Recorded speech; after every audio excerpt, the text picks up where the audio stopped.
This is the first UK-EU summit, and it marks a new era in our relationship.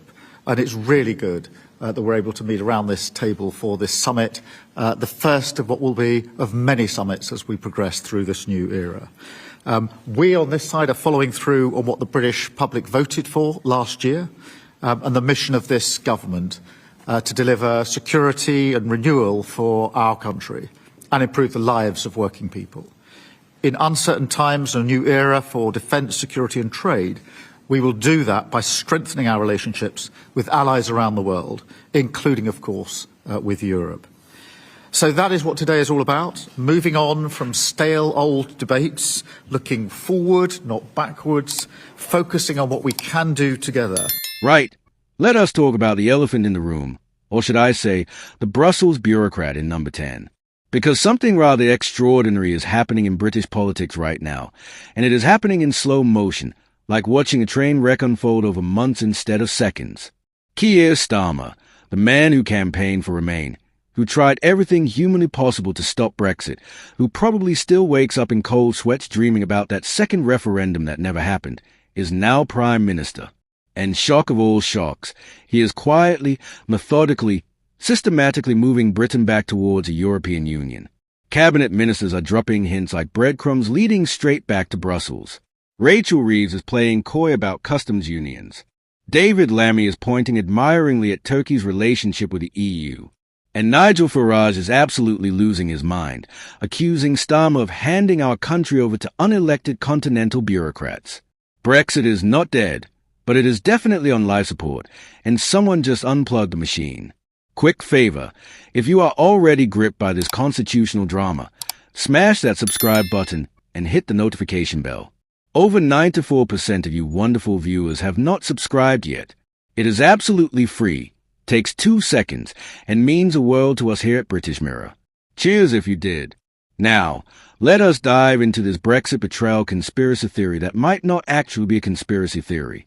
So here's what has been happening, because this story has more layers than a particularly complicated lasagna. Prime Minister Keir Starmer stood up in the House of Commons this week and said, quite openly, that he wants a closer relationship with the EU than we currently have, and that we are moving towards that. Not thinking about it, not considering it, not floating it as a possibility. Moving towards it. Present tense. Active voice. It is happening right now, whether you voted for it or not. Which is interesting, because I do not remember seeing rejoin the EU through the back door prominently featured in Labour's election manifesto, but perhaps I missed that particular page.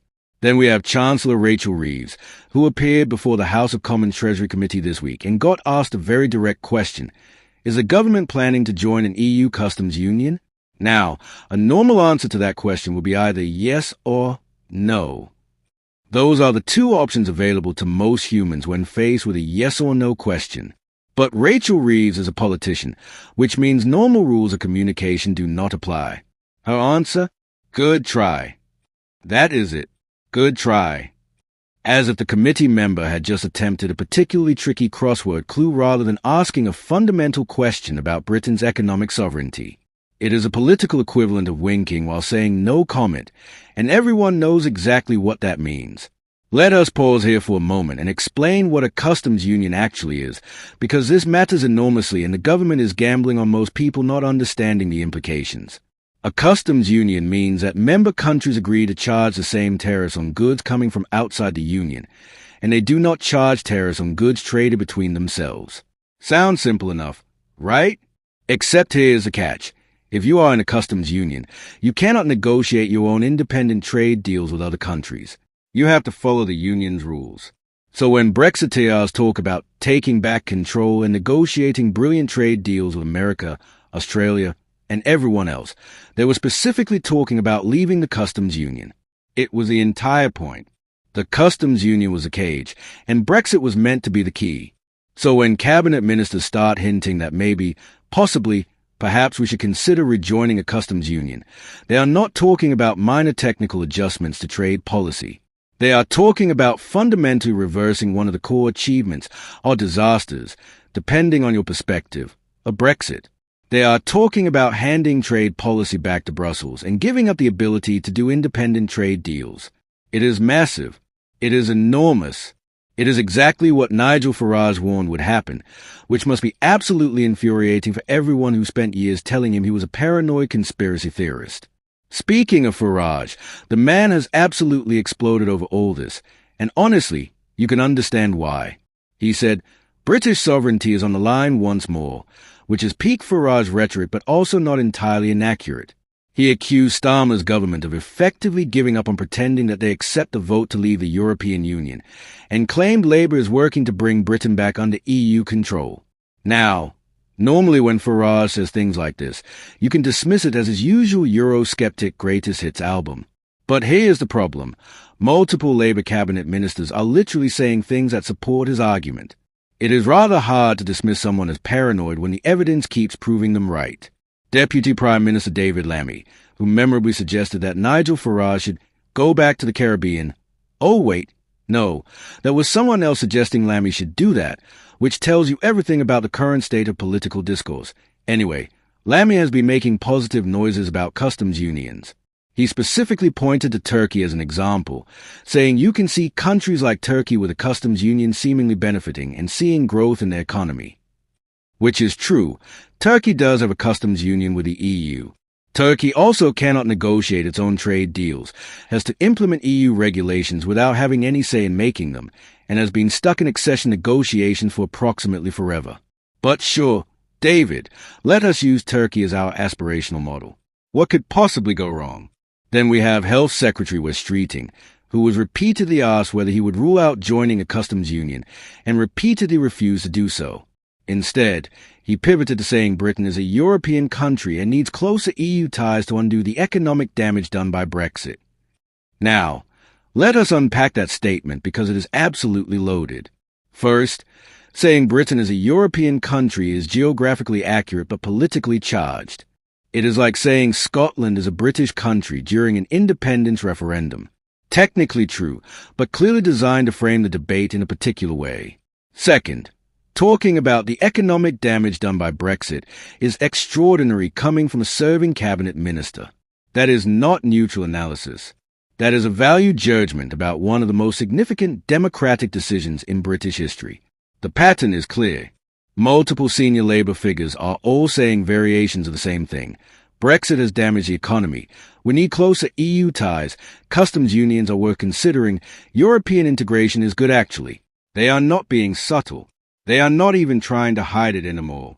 It is like watching someone plan a surprise party whilst repeatedly mentioning the party, the location, the time, and asking you to bring cake.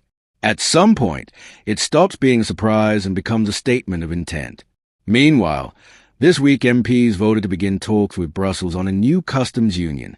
Now, the vote was not binding on the government, which means it was essentially advisory, a suggestion rather than an order. But here's what is fascinating. 13 Labour MPs actively voted for it, joining forces with Liberal Democrats, Greens, and SNP members. Only 3 Labour MPs voted against the proposal, standing alongside Conservatives and Reform. So where were the rest of Labour's MPs? Apparently, they abstained, following orders from the leadership, which tells you everything you need to know. The Labour leadership did not want their MPs voting against closer EU ties, but they also did not want them voting for it too enthusiastically because that would make the whole "we respect Brexit" pretense impossible to maintain. So they abstained. They sat on their hands whilst a vote happened on fundamentally reversing Brexit. It is cowardice masquerading as strategy. Shadow Foreign Secretary Priti Patel absolutely tore into all this, saying the direction of travel here is clear. She accused Starmer of using the word reset as code for handing over our country to distant, unelected officials on the continent who do not have our best interests at heart. Now, Priti Patel was part of the Conservative government that spent years making an absolute hash of Brexit, so her credibility on this topic is questionable at best. But broken clocks and all that, she is not wrong about what a customs union would mean. She said it clearly. A customs union means giving away control of your borders and your trade policy to Brussels bureaucrats. That is not spin. That is literally how customs unions work. Rachel Reeves tried to justify all this movement towards the EU by citing figures suggesting that trade barriers with Europe have led to a 4% reduction in productivity, which might be true. Brexit has created friction in trade with our largest trading partner. That is undeniable. But here's the thing. People knew that would happen. It was part of the trade-off. The argument was that the economic cost would be worth it for increased sovereignty, for the ability to make our own rules, for democratic control. You can disagree with that argument. Plenty of people do, but you cannot simply ignore that millions of people voted specifically for that trade-off.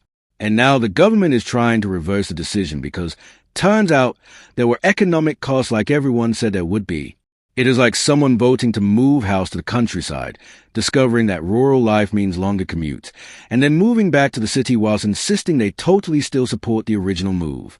Reeves told the Commons Treasury Committee that the government is currently negotiating a new food and farming agreement, energy trading, Erasmus, and a new youth mobility scheme with the EU.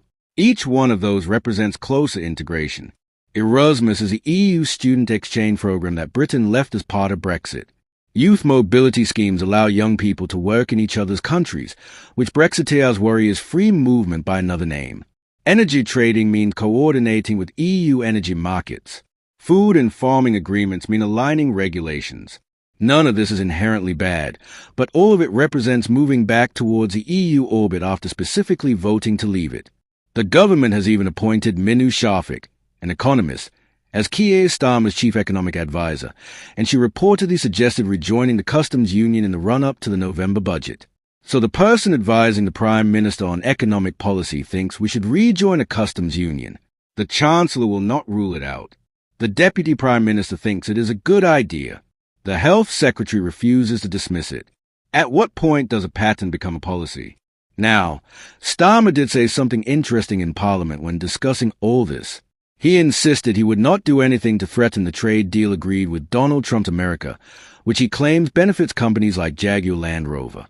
He said Britain has now done significant trade deals with countries including the US and India, and it would not be sensible to unravel those agreements.